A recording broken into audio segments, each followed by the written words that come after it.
para empezar, comenzar en el versículo 9 del capítulo 1 de Apocalipsis. Y de ahí es que vamos a partir en realidad con lo que es, ¿verdad?, el mensaje específico de hoy. Pero el principio del libro es tremendo, ese primer versículo. Y yo quisiera, ¿verdad? Alina una vez compartió un poquito de eso, que no es la revelación de Jesucristo que Dios le dio a Juan. Es la revelación de Jesucristo que Dios le dio a Jesucristo.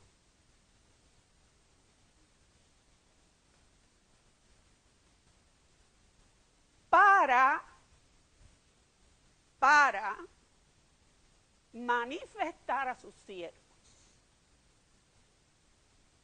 las cosas que deben suceder pronto.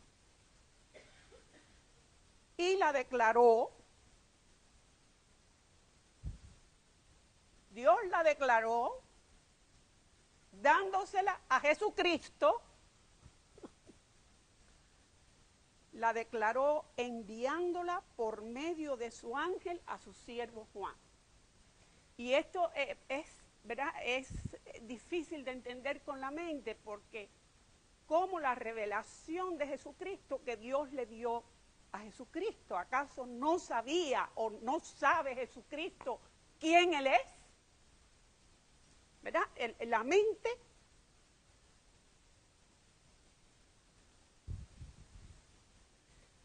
por supuesto que Él sabe quién Él es.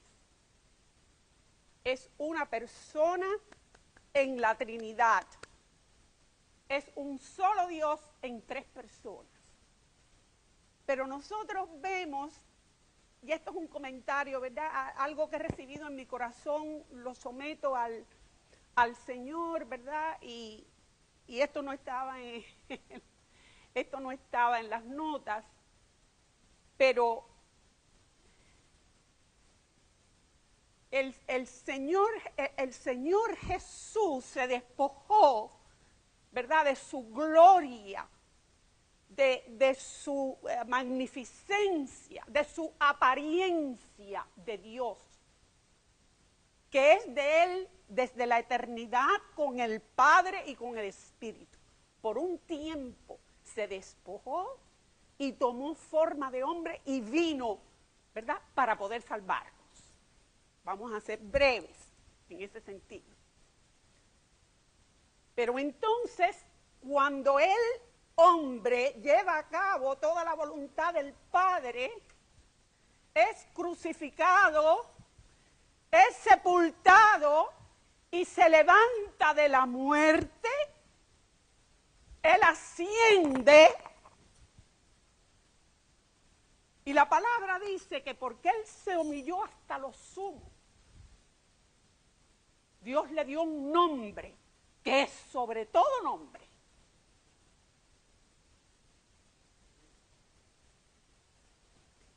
Eso es algo que el Padre, ¿verdad?, es un misterio que no podemos entender. El Padre en su corazón, ¿verdad?, y en su propósito, dio al Hijo todo.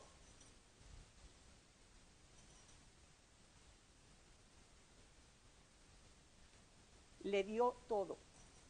Lo vació todo en el Hijo. Y es esa la revelación, ¿verdad?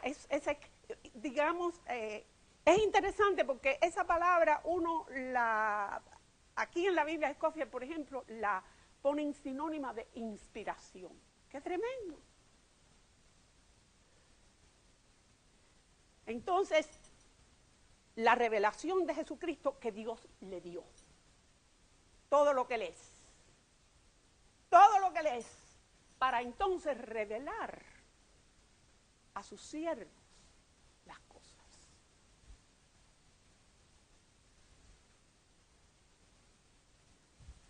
Juan, versículo 4 a las 7 iglesias que están en Asia. Gracia y paz. Así que Juan aquí está escribiendo, está saludando él, Juan, el siervo del Señor, a la iglesia. Del que es, y que era, y que ha de venir, y de los 7 espíritus que están delante de su trono.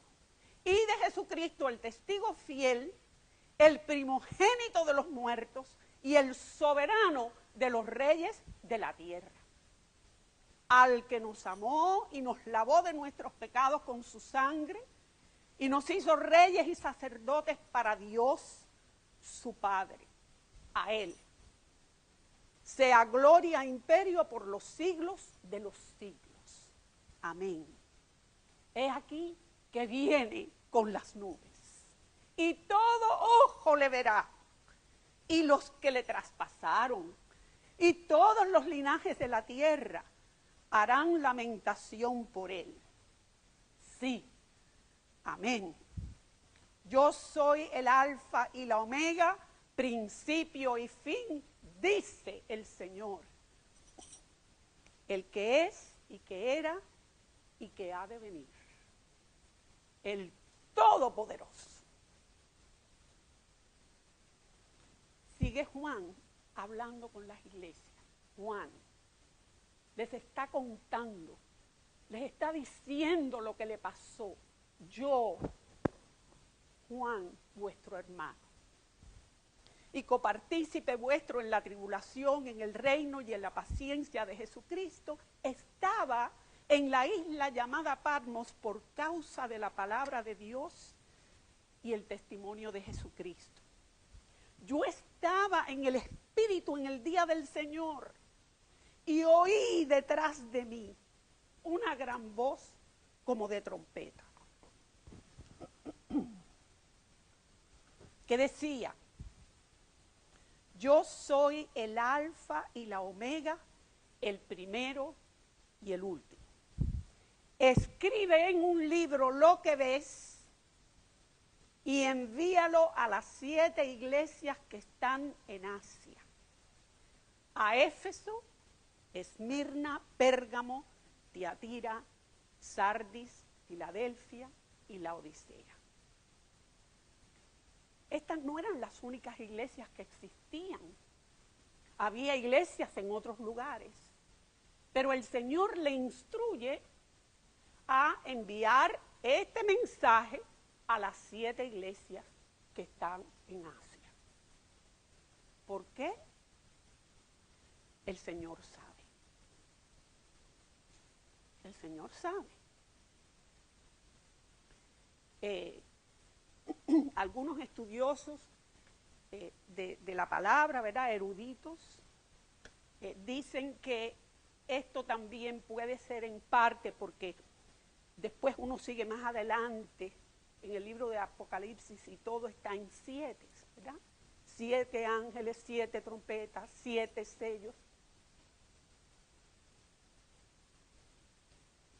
Puede ser también, ¿verdad?, que estas 7 iglesias, en la totalidad de estas 7 iglesias, había las condiciones, las peculiaridades, las características, ¿verdad?, representativas de la iglesia en general.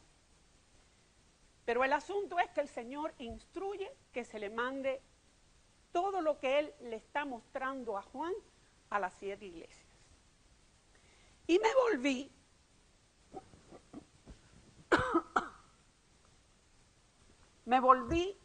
volví para ver la voz que hablaba conmigo, y vuelto vi 7 candeleros de oro.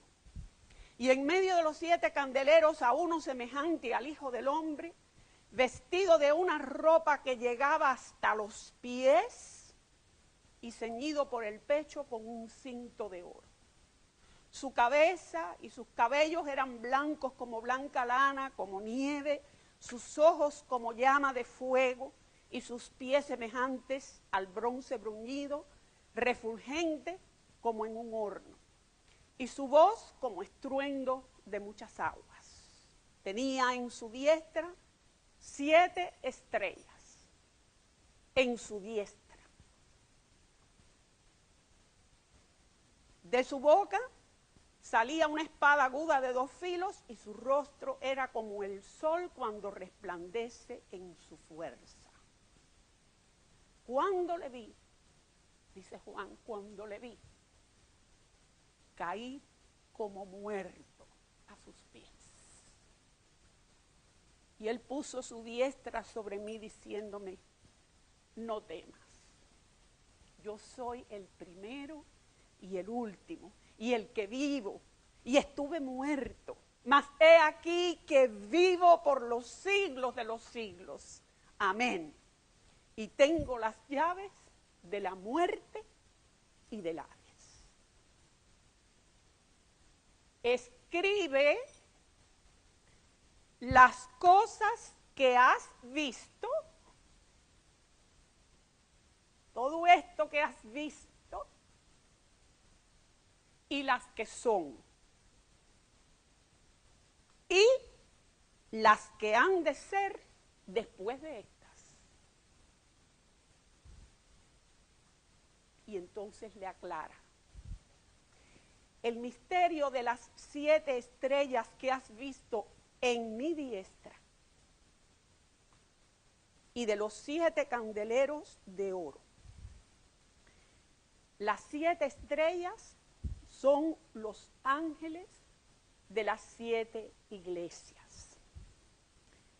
La palabra ángeles quiere decir mensajeros.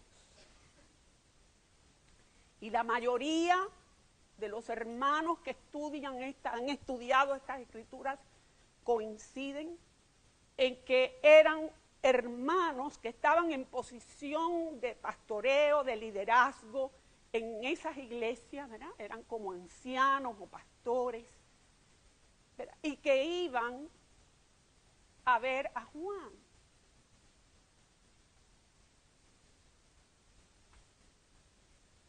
Entonces él le instruye que le escriba a los líderes, ¿verdad? A los ancianos de esa iglesia. Escribe las cosas, y entonces dice, el misterio de las 7 estrellas que has visto en mi diestra y de los 7 candeleros de oro. Me fui un poquito adelante ahí. Las 7 estrellas son los mensajeros, son los ancianos de cada iglesia. Y los 7 candeleros que has visto son las 7 iglesias. Ahora, el candelero, ¿para qué se usa el candelero? El candelero es un lamp stand, ¿verdad? Es para que ponga, el candelero no es la luz. Vamos a desmenuzar esto. El candelero no es la luz. Pero el candelero, ¿verdad? Es el que lleva la luz. Es donde la luz se pone para que alumbre. Bien. Más arriba decía, ¿verdad? Que aquel Señor que él vio en aquella revelación gloriosa tenía en su diestra las 7 estrellas y él estaba en medio de los candeleros. Y los candeleros eran las iglesias. Bien.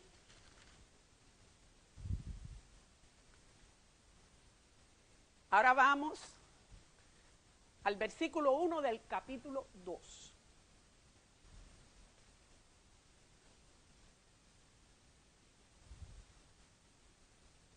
Escribe, le dice el Señor a Juan, escríbele al ángel, al mensajero,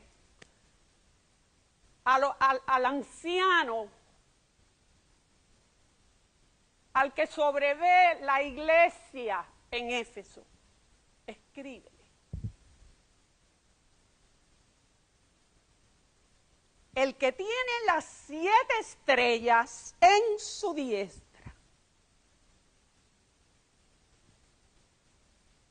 El que está en medio de los candeleros. En la revelación, Juan vio que estaba en medio de los candeleros, pero aquí él le dice, el que anda en medio de los candeleros de oro, de los 7 candeleros de oro, dice esto. Primero que nada, el Señor le hace saber quién es el autor del mensaje. Esto no es lo que dice Juan, esto es lo que dice ¿quién? El Señor Jesucristo, que tiene en su diestra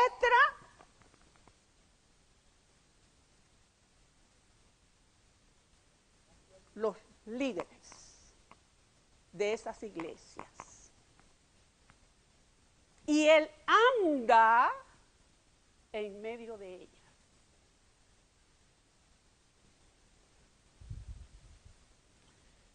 Esos ancianos, esos pastores, esos mensajeros, esos ángeles, Él los tenía en su diestra. Eran su pertenencia. Él era el que tenía el control y la autoridad. Y Él es el quien provee para los que tienen esa responsabilidad de velar por esas iglesias. Están en su mano. Él los tiene en su diestra. Están en la diestra de aquel a quien toda autoridad ha sido dada. ¿Se recuerdan del final de Mateo 28? Toda autoridad me es dada en los cielos y en la tierra. Por lo tanto, id.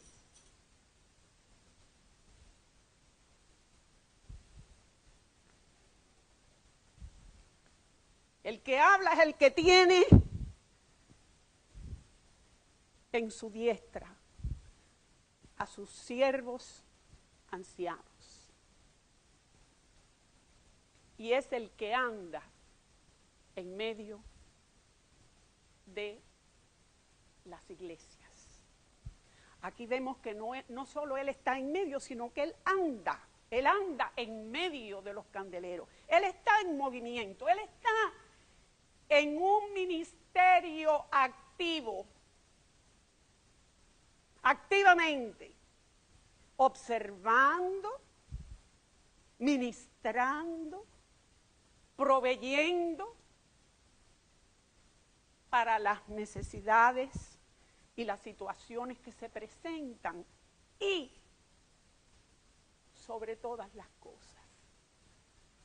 Cuando yo vi esta parte, me recordé en el Génesis.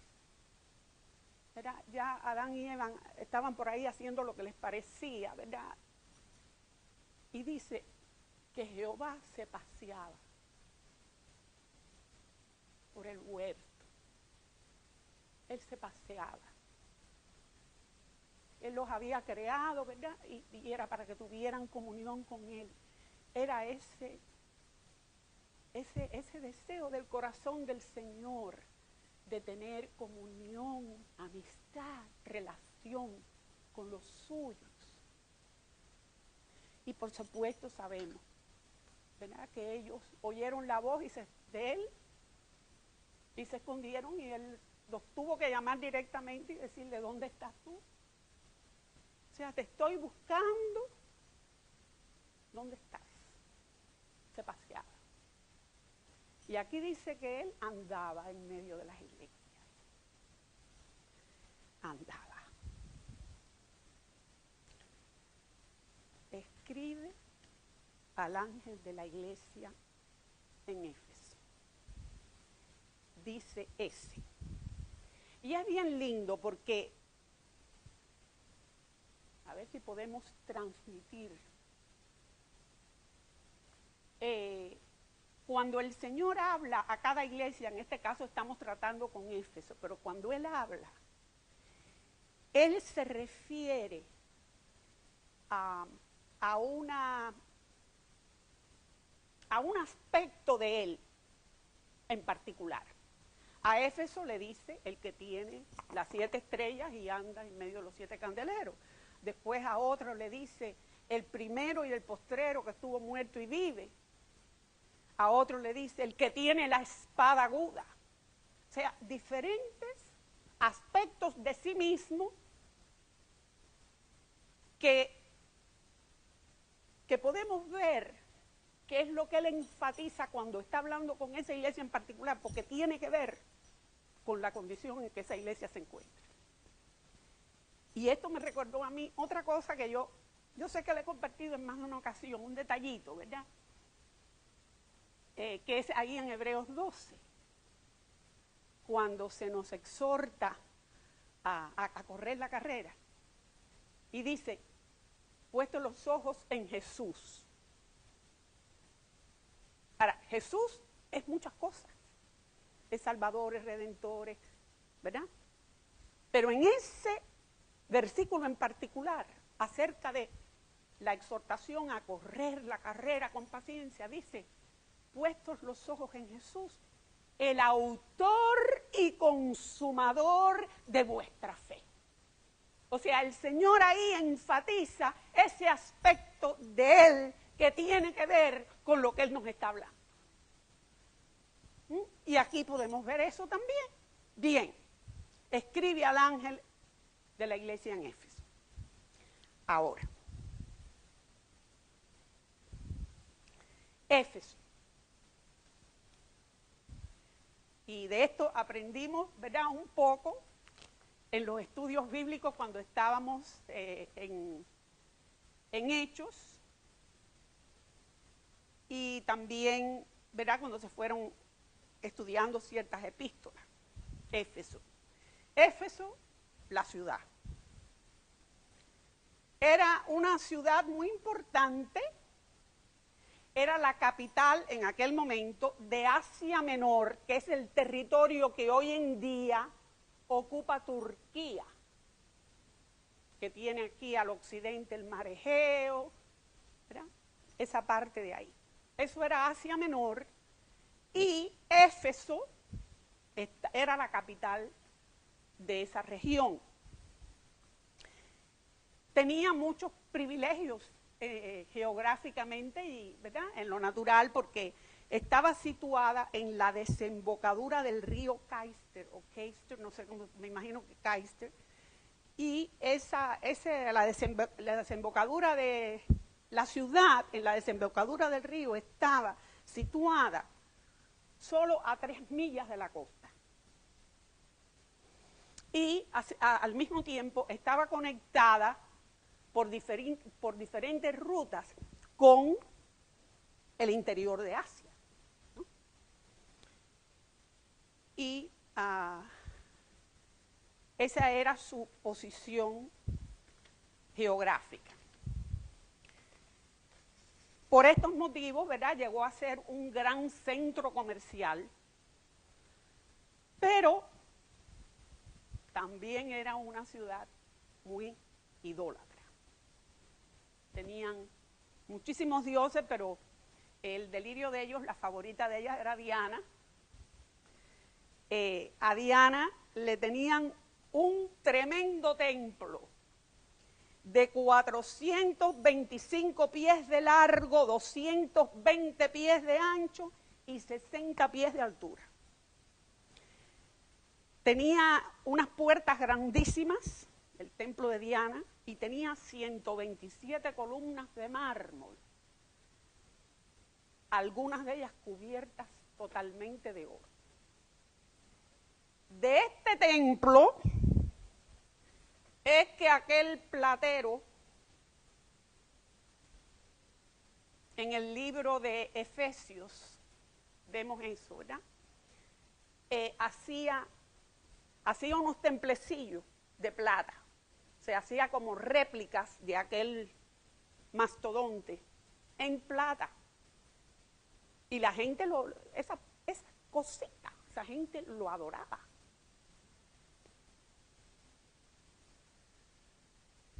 Eso era Éfeso en general, en lo natural. La iglesia de Éfeso fue establecida por Pablo en su tercer viaje misionero. Todo esto lo vimos, ¿verdad?, en los estudios bíblicos de los jueves hace tiempo. Y podemos leer sobre ella en los capítulos, más que nada el 19, pero final del 18 se menciona también ahí. Porque Pablo estaba en Corinto y pasó por Éfeso. Ahí estuvo un poquitico de tiempo porque él tenía intenciones de seguir y dejó a Priscila y Aquila ahí, ¿verdad?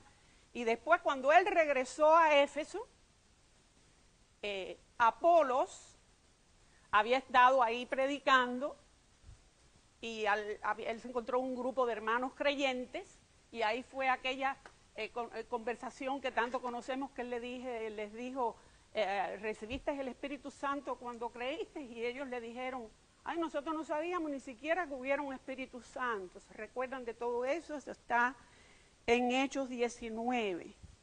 Esta época abarca el periodo entre los años 51 y 53 después de Cristo, cuando la iglesia de Éfeso fue establecida. Y es en el año 60 que Pablo les escribe a los efesios esta epístola que nosotros tanto amamos. Desde Roma les escribe la carta esa, en el año 60. La carta a los efesios, ¿verdad?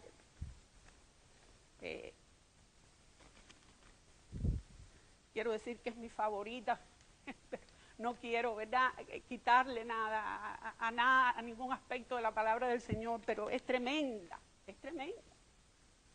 ¿Verdad? Esa seguridad que nos imparte de nuestra posición en el Señor, de cómo fuimos salvos solamente por la gracia del Señor, por medio de la fe, todo eso, pero sobre todas las cosas, la verdad más profunda y más elevada de lo que la iglesia es de verdad, está en el libro de Efesios, ¿verdad? Porque el Señor le plació revelárselo a Pablo para que Pablo pudiera enseñárselo a la iglesia, ¿verdad? Y él habla de ese misterio que estaba escondido desde los siglos. Dice, ¿y cuál era el misterio? Que los gentiles también son herederos, ¿verdad? Y que por causa de la cruz de Cristo y el sacrificio de Cristo, los que han venido, ¿verdad?, a Él y se han apropiado de ese sacrificio, ya no son ni judíos ni son gentiles, son un solo cuerpo, reconciliado con Dios por medio de su cruz. Tremendo. Esas eran las cosas que esa iglesia recibió, esas verdades, ¿verdad? Y mucha exhortación de parte del apóstol Pablo, tú sabes, al amor entre los hermanos. Tremendo.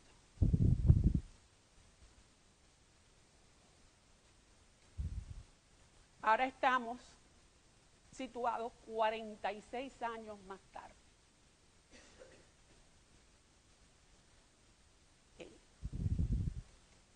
De que fue establecida, 30 y pico de años más tarde de que recibieron la carta del apóstol Pablo. Fue en el año 60, estamos ahora más o menos en el año 96, es que Juan recibe, ¿verdad?, estas cosas para escribirle a las iglesias. Y aquí, 36 años después de la carta a los Efesios, el Señor instruye que se les mande esta carta. Y lo primero que les dice es: yo conozco tus obras. yo conozco tus obras. El Señor les reconoce. Ellos trabajaban mucho, dice literalmente, vamos a leer ese versículo y vamos a ir, ¿verdad?, por paso. Yo conozco tus obras y tu arduo trabajo y paciencia. Y esta palabra paciencia es la que en inglés se dice long suffering, que tiene que ver con perseverar, tiene que ver con la capacidad de permanecer en medio de la presión. Y el Señor les reconoce todo eso. Tus obras, tu arduo trabajo y paciencia. Y que no puedes soportar a los malos. Wow. Los efesios tenían un celo por mantener la pureza en doctrina y en moral. Dos cosas muy importantes que la iglesia tiene, ¿verdad?, tiene que considerar.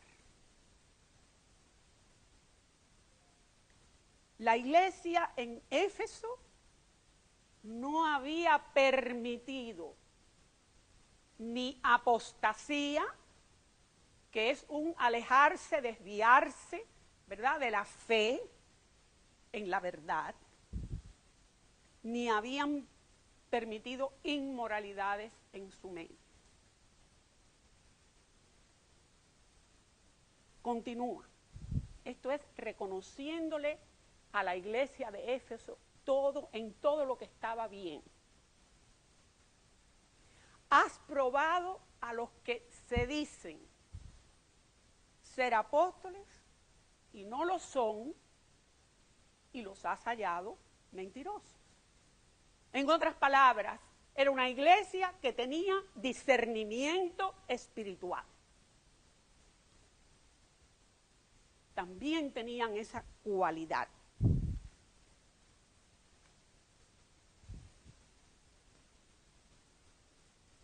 Versículo 3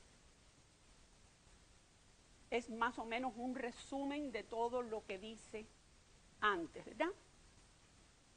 Has sufrido, has tenido paciencia, has trabajado arduamente por amor de mi nombre y no has desmayado.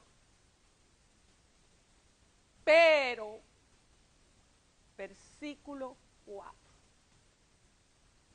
pero tengo contra ti que has dejado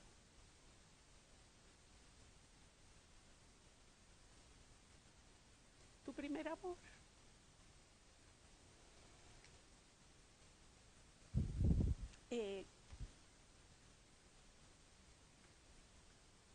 La palabra no quiere decir has perdido. No es que se perdió, es que en inglés dice forsaken. Es algo que se deja poco a poco, que se abandona gradualmente. Se va uno como alejando. Es moving away. Se va alejando. Eso es lo que le reprocha el Señor. Has abandonado tu primer amor, has dejado, te has alejado. Poco a poco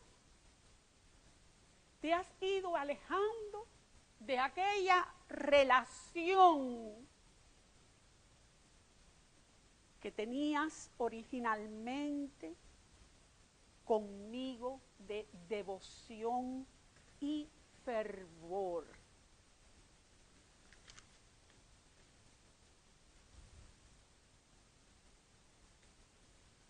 ¿Y qué sucedió,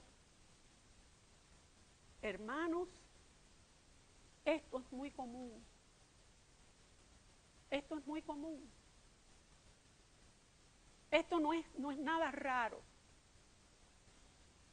Ellos trabajaban, ellos se sacrificaban, ellos eran celosos de la doctrina y de la moral, ellos estaban envueltos en la obra.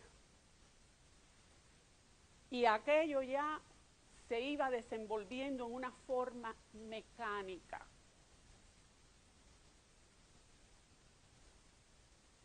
Llegó el momento que el servicio se volvió mecánico. O sea, hacían lo que tenían que hacer, lo que ellos entendían que era su responsabilidad, lo que era su deber. En vez de que aquel servicio que el Señor reconoció era válido, aquel servicio, aquel trabajo, aquel sacrificio, ¿verdad? Aquella perseverancia debía de ser el resultado que genera, ¿verdad?, una relación, una comunión íntima con el Señor, en la que es su vida en nosotros la que genera, la que produce el obrar. Eso fue lo que el Señor les reprochó. Y eso es lo que, de eso es que el Señor nos, ¿verdad?, nos advierte a todos, porque sabemos que aunque fueron dirigidas a esas iglesias, estas cartas son para la iglesia del Señor, en todos los tiempos y en todos los lugares. Entonces, versículo 5. Recuerda, por tanto, de dónde has caído. Acuérdate del sitio en que tú estabas. Acuérdate del lugar en que tú estabas, de la condición en que tú estabas espiritualmente. Recuérdate de dónde te caíste a la condición en que estás ahora. Esto no es perdición y salvación, hermanos. Nosotros tenemos que estar claros. La iglesia del Señor necesita estar clarísima acerca de la obra de salvación totalmente consumada por Jesucristo. No se está hablando de salvación, se está hablando de una relación de amistad, de amor, de comunión íntima que se ha ido como enfriando.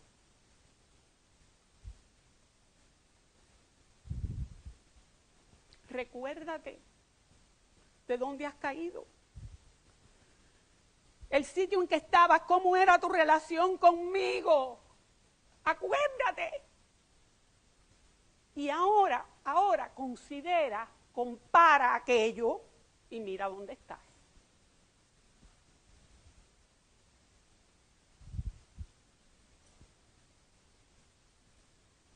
Lo próximo, arrepiéntete. Reconoce. ¿Qué es lo que es arrepentirse? Reconocer que estamos mal, ¿verdad? ¿Y qué más arrepentirse? Cambiar de rumbo.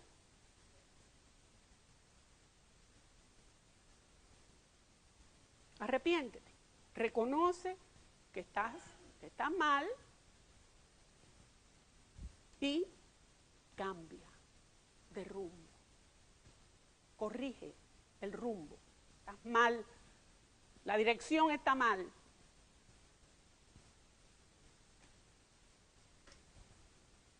Cambia tu rumbo. Ahora dice, haz las primeras obras. Ellos estaban envueltos en obras.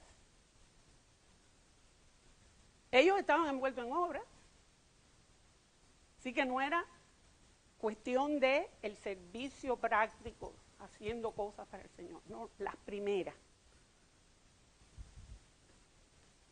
¿Qué era lo que hacías al principio? El Señor habla, ¿verdad? Y nos habla personalmente. ¿Qué era lo que tú hacías al principio? Buscarme en oración, buscarme en la palabra, buscar mi comunión, buscar que yo te hable, buscar que tú me cuentes todas tus inquietudes, todas tus preocupaciones, que tú presentes todas tus cargas. Las primeras obras.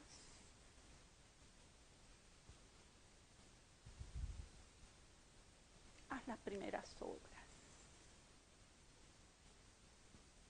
Pues si no,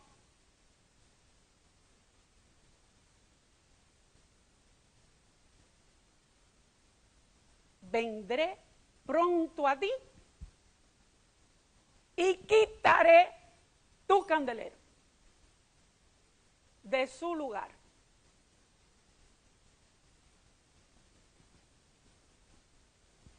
Este pedacito, muchas personas, muchos hermanos lo entienden mal, ¿verdad? No lo entienden. Hay muchos cristianos que asocian esto con perder la salvación. ¿Qué cosa es un candelero? ¿Qué dijimos que era un candelero? ¿Verdad? Es para poner luz. ¿La luz qué es lo que hace? Alumbra. ¿Qué dijo el Señor de nosotros, los que hemos creído en Él, que es la luz? ¿Qué es lo que dijo de nosotros, de sus discípulos, de sus creyentes? Vosotros sois la luz del mundo. Una ciudad asentada sobre un monte no se puede esconder. ¿Qué es lo que se hace con una luz? Se esconde abajo del almud. ¿Dónde se pone? Sobre el candelero. ¿Y qué sucede? Alumbra.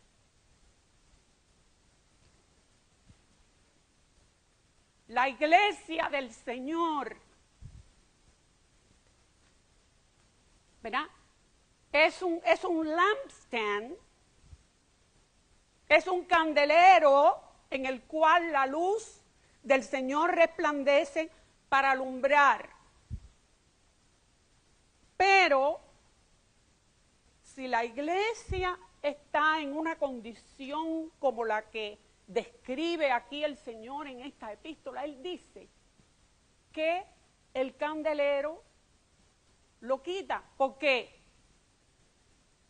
Porque es que no hay testimonio. No se trata de la salvación, se trata del testimonio. Se trata del testimonio.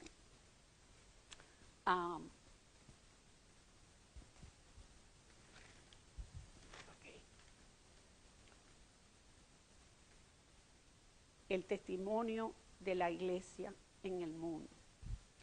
Y de nuevo me recuerdo de otra situación, que en realidad no es esta misma.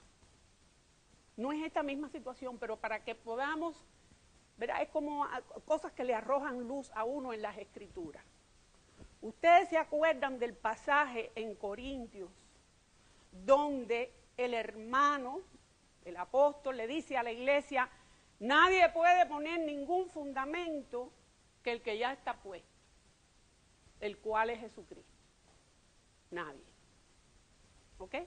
Y entonces nos dice que tengamos cuidado como nosotros sobreedificamos sobre ese fundamento, que el que sobreedifica por encima de ese fundamento, lo precioso, ¿verdad? Y ahí pone ilustraciones de oro, piedras preciosas y todo.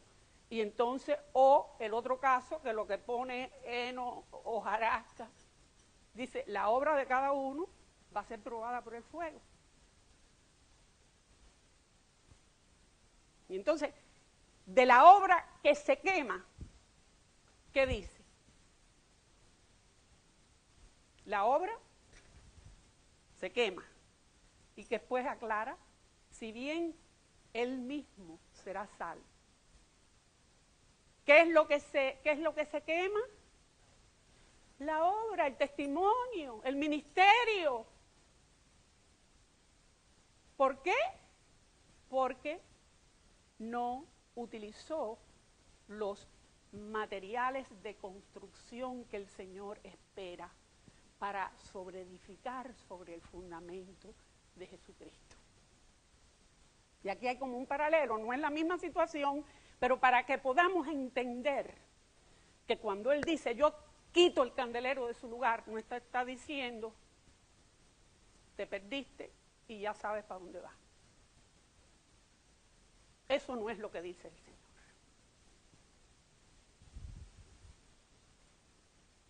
Ahora le dice otra cosa que a Él le gusta, que ellos hacen. Dice, pero tienes esto. Qué lindo el Señor, porque yo no sé si esa fue su intención, de verdad. Esto es un comentario mío, pero me parece que es como después que los regañó duro aquí, como para suavizar. Como una mamá o un papá que regaña al hijo porque está mal y después le dice, oye, pero qué buena nota sacaste en aritmética, o qué bueno. Tienes esto. Aborreces las obras de los nicolaitas, las cuales yo también aborrezco. Yo también aborrezco las obras. En otra carta más adelante ya no es, aquí lo que se veían eran las obras, ¿verdad? Lo que es. Pero la otra era la doctrina de los nicolaitas. Bueno, en esto también hay, ¿verdad? Claro, yo me metí a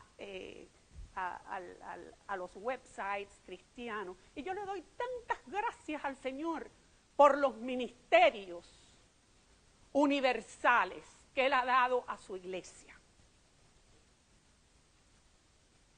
Y por una de las pocas cosas que le doy gracias al Señor por el internet y la computadora y todas esas cosas de ahora, es por el vehículo tremendo, ¿verdad? El instrumento tremendo que son para lo del Señor.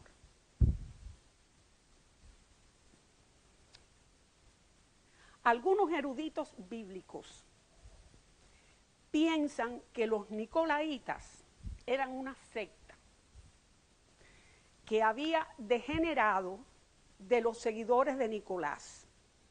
Ahí en el libro de los Hechos, entre varios hermanos que escogen,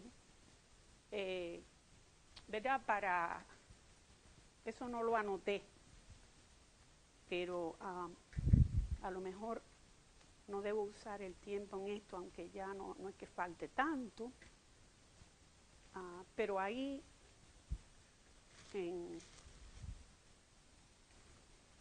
si alguien lo encuentra, pues a lo mejor por la concordancia.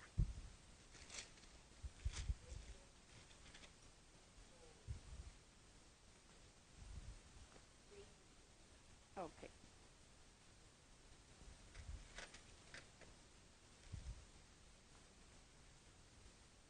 Ok. Aquí la iglesia estaba eligiendo unos hermanos que se ocuparan de la administración, ¿verdad? A los hermanos necesitados. Y entonces eligieron, dice que a Esteban, varón lleno de fe y del Espíritu Santo, nosotros sabemos después de Esteban, ¿verdad? A Felipe, a Prócoro, a Nicanor, a Timón, a Parmenas y a Nicolás, prosélito de Antioquía. Y el comentario que leí es que el único que era prosélito en ese grupo era Nicolás. Quiere decir, los demás varones eran hermanos hebreos que conocían, ¿verdad?, la ley, las escrituras, eran judíos, ¿no? O sea, tenían conocimiento antes de convertirse al Señor, venían ya con esa herencia. Entonces, Nicolás era un prosélito, o sea, él se había convertido al judaísmo en algún momento y aparentemente después, ¿verdad?, convertido al Señor Jesucristo porque era parte aquí de la iglesia. Pero el comentario es que quizás hubo después como un disolverse de la verdad pura del Señor y demás, y ahí hubo seguidores de lo que fuere. Y entonces el argumento de algunos eruditos bíblicos acerca de los nicolaitas es que era una secta que se formó degenerada de aquellos que primero siguieron a Nicolás. No se sabe. Pero el hermano Scofield, en sus notas acerca de los nicolaitas, dice, y él es uno de muchos que piensan de esta otra forma, ¿ok? Dice que, perdón,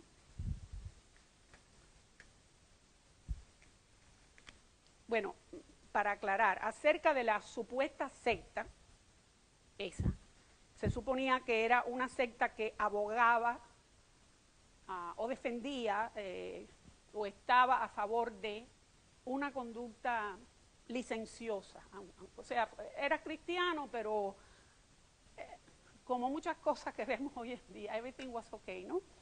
Incluyendo el amor libre, ¿ok?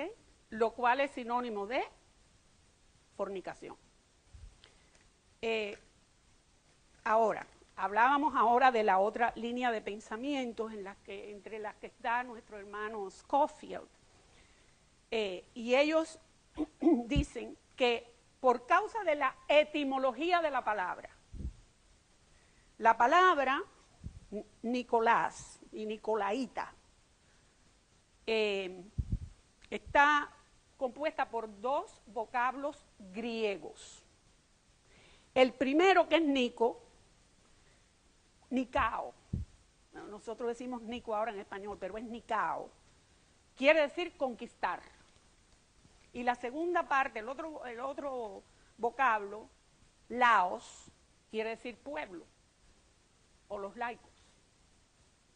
Y Scofield y otros hermanos piensan, por causa del significado de la palabra, que los nicolaitas seguían la doctrina errónea que exaltaba a la clase ministerial o sacerdotal, ¿verdad?, sobre el pueblo. O sea, ellos eran una clase y el pueblo era otra. Y se supone que practicaban esa forma, ¿verdad?, de conducirse. Scofield añade, aparte de decir por qué, ¿verdad?, por el significado de la palabra, él añade que no hay testimonio en la historia antigua tocante a la existencia de una secta llamada de los nicolaitas. O sea, en la historia no hay nada registrado de que existiera una secta así. Ese es otro de los motivos por los cuales él, ¿verdad?, está parado en esta otra posición. En cualquier caso, los efesios estaban bien. Fuera lo que fuera, ellos estaban bien. Ahora vamos al 7, que es la última parte de la carta.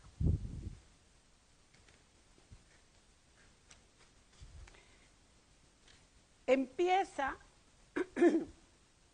muy interesante, empieza en singular y después se expresa en plural. El que tiene oído, singular, el que tiene oído,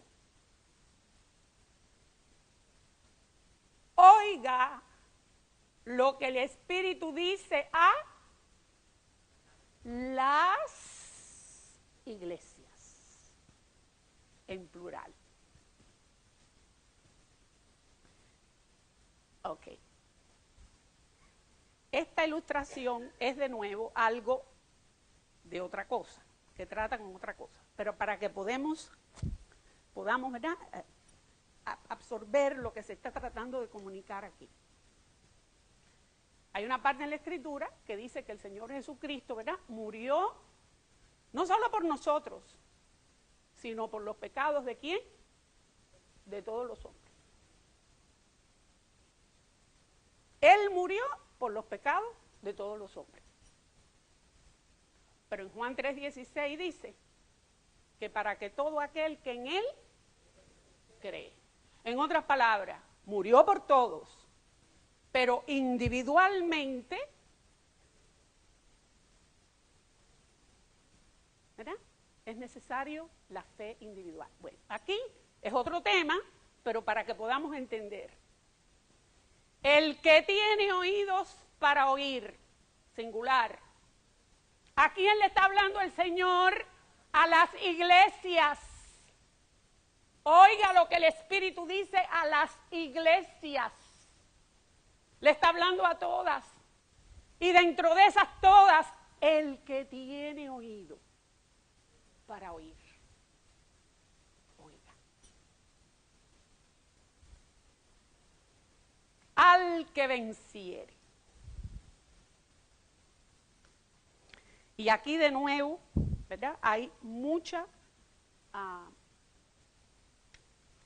confusión de parte de muchos, ¿verdad?, de muchos hermanos. Un entendimiento incorrecto de lo que quiere decir al que venciere. Unos dicen que todos los que creen en Cristo son vencedores, porque la palabra dice, y esta es la victoria que vence al mundo, nuestra fe. ¿Quién es el que vence? Sino el que cree que Jesucristo. O sea, que todo el que cree es vencedor. Hay otros que desafortunadamente, es el otro, que creen que vencer y el no vencer tiene que ver con salvarse o no salvarse. En ese punto nos vamos a volver a habitar de nuevo, porque nosotros sabemos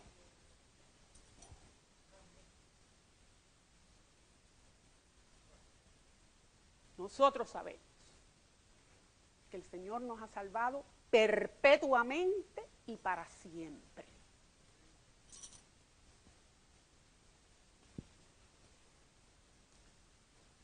Pero definitivamente tampoco se refiere a que vamos a ser vencedores de todas maneras, porque esta es la victoria que vence al mundo nuestra fe. Aquí está hablando de situaciones específicas. ¿Y saben qué? No todos los cristianos, no todos los hijos de Dios nos vamos a ir de aquí, aunque nos vamos salvos, siendo vencedores sobre ciertas cosas. Eso, no hay tal cosa. No hay tal cosa.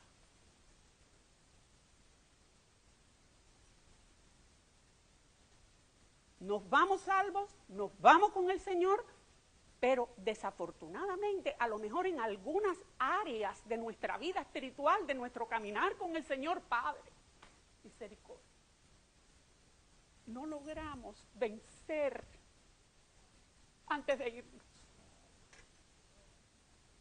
Así que tenemos que estar claros de qué se trata, ¿verdad? Y el domingo pasado decíamos al que venciere sobre el asunto en particular. Él está ahí hablando en particular a esa situación. Y al que venciere, ¿cómo venciere? Dijimos el domingo pasado, siguiendo sus instrucciones. Arrepiéntete, recuérdate, arrepiéntete, ¿verdad? Rectifica. Y así vences. Y al que venciere, dice, le daré a comer del árbol de la vida, el cual está en medio del paraíso de Dios. De nuevo aquí la gente se traba.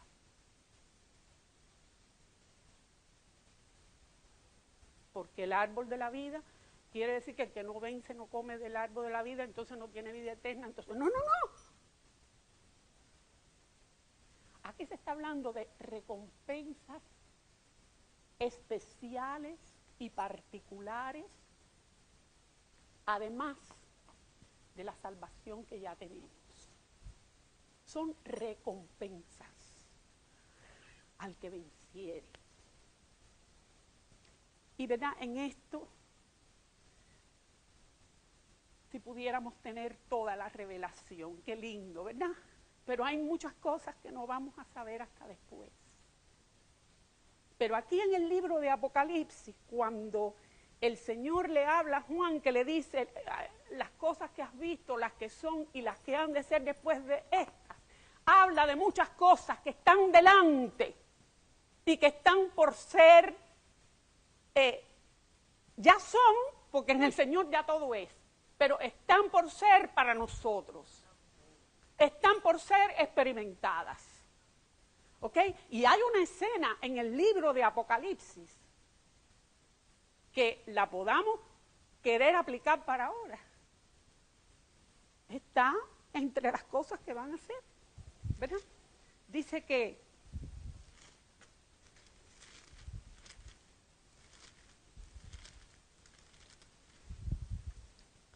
a ver si la encuentro.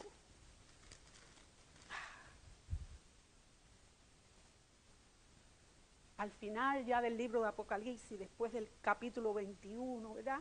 La nueva ciudad que descendía del cielo, después el nuevo templo, la ciudad no tenía necesidad del sol. Después de todo esto, el capítulo 22 dice, después me mostró un río limpio de agua de vida, resplandeciente como cristal, que salía del trono de Dios y del Cordero. En medio de la calle de la ciudad, de aquella nueva Jerusalén, y a uno y a otro lado del río, estaba el árbol de la vida. Así que no era un arbolito chiquito o grande aquí. Era el árbol de la vida, ¿verdad?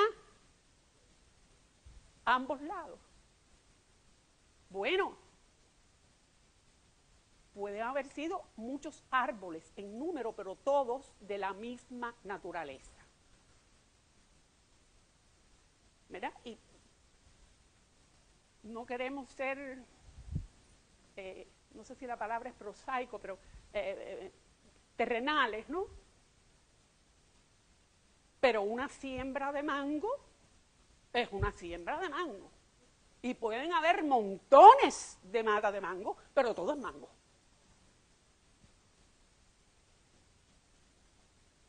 ¿Verdad? Y si no es así, el Señor, cuando yo llegue ahí, lo sabré. Pero dice que el árbol de la vida estaba en medio de la calle de la ciudad, a uno y a otro lado del río. O sea,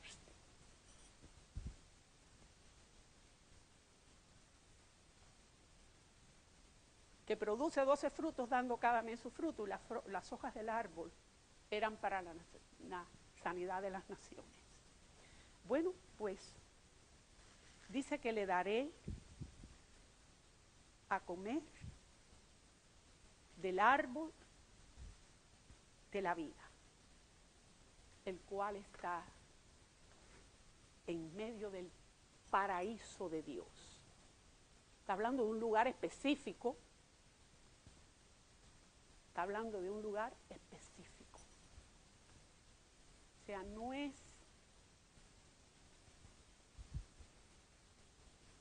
una, ¿verdad?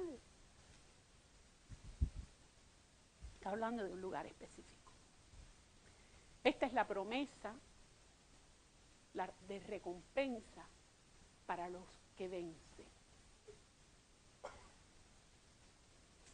¿Verdad? Y ahora, con esto terminamos este mensaje en particular, pero vamos, ¿verdad?, a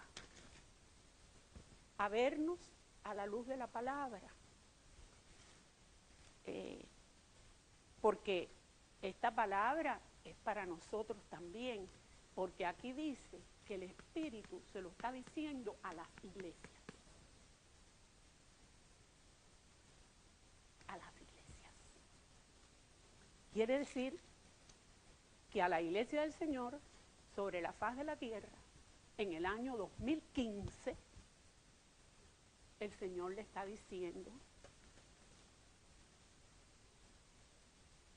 esto.